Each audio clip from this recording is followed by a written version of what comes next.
આમોદની Chamadiya high school ખાતે volleyball tournament યોજવામાં આવી હતી।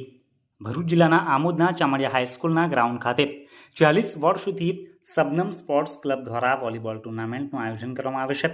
ગુજરાતમાંથી ટોપ લેવલની 8 સિલેક્ટેડ વોલીબોલ ટીમોનું આયોજન કરવામાં આવ્યું હતું। ફાઇનલમાં ડાંગ જિલ્લાની કૌશિકભાઈ જાદવની ટીમ અને તાપી જિલ્લાની ભીખાભાઈ બોડિયાદની ટીમ ફાઇનલમાં આવતા ભારે રસાકસી બાદ ભીખાભાઈ બોડિયાદની ટીમ ફાઇનલ મેચમાં વિજેતા થઈ હતી, જ્યારે વિજેતા ટીમને અને રનર્સ અપ ટીમને પણ ટ્રોફી આપી રોકડ રકમનું ઇનામ એનાયત કરવામાં આવ્યું હતું। વોલીબોલ ટુર્નામેન્ટ જોવા માટે ભરૂચ જિલ્લામાંથી આમોદ તિલક મેદાન ખાતે માનવ મહેરામણ ઉમટી પડ્યું હતું।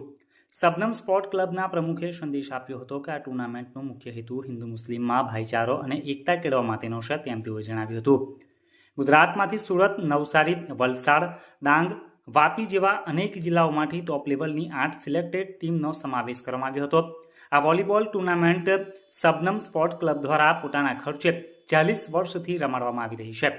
ઉલ્લેખનીય છે કે 40 વર્ષથી આમોદની ચામડિયા હાઈસ્કૂલ ખાતે વોલીબોલ ટુર્નામેન્ટનું આયોજન ફક્ત સબનમ સ્પોર્ટ ક્લબના પ્રમુખ મહેબૂબભાઈ કાકુજી અને તેમની ટીમ દ્વારા કરવામાં આવે છે, જ્યારે અહીંયા નેશનલ લેવલની ટીમો પણ અવારનવાર આવે છે, જેમ કે રાજસ્થાન, મહારાષ્ટ્ર, પંજાબ, હરિયાણા, મધ્યપ્રદેશ, ગુજરાત જેવા અનેક રાજ્યોમાંથી વોલીબોલ ટુર્નામેન્ટ રમવા માટે ટીમો આવે છે અને ઉલ્લાસભેર એકતાની સાથે જાણે તહેવાર હોય તેવી રીતના અહીંયા વોલીબોલ ટુર્નામેન્ટ રમાડવામાં આવે છે।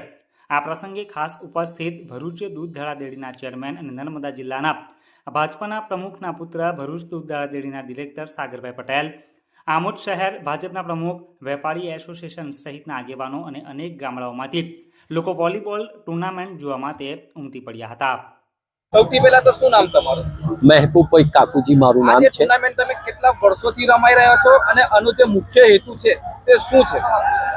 લગભગ 40 વર્ષથી આ ટુર્નામેન્ટ અમે સતત કરી રહેલા છે।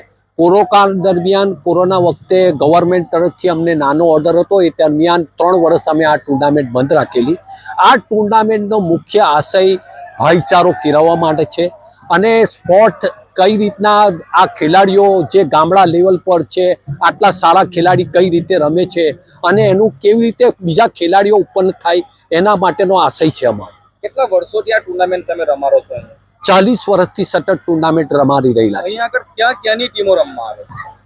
આ વર્ષે ગુજરાતની ટોપ મોસ્ટ 8 ટીમોને આમંત્રણ આપેલું છે। દર વર્ષે અમે ઓલ ઇન્ડિયા લેવલની જ્યારે ટુર્નામેન્ટ કરતા હતા, તેમાં મહારાષ્ટ્ર, માલેગાંવ, ધુલિયાથી લઈ પંજાબ, હરિયાણા, મધ્યપ્રદેશ અને પંજાબની ટીમોને અમે આમંત્રણ આપતા હતા। ટોટલી ગુજરાતની એક જ ટીમને આમંત્રણ, 7 ટીમ અમે ઓલ ઇન્ડિયા લેવલ પરથી લેતા। વિનર્સ ટીમને અને રનર્સ ટીમને અહીંયા આગળ શું આપવામાં આવે છે? વિનર્સ ટીમને ટોટલી વિનર્સ અને રનર્સ અપ ટીમ થઈને લગભગ 50,000 રૂપિયાનું અમારું ઇનામ છે। બાકી નાની મોટી ટ્રોફીઓ છે તે ઇનામ આપવામાં આવે છે। એ જે ખર્ચો થાય છે તે બધો ખર્ચો કોણ ભોગવે છે?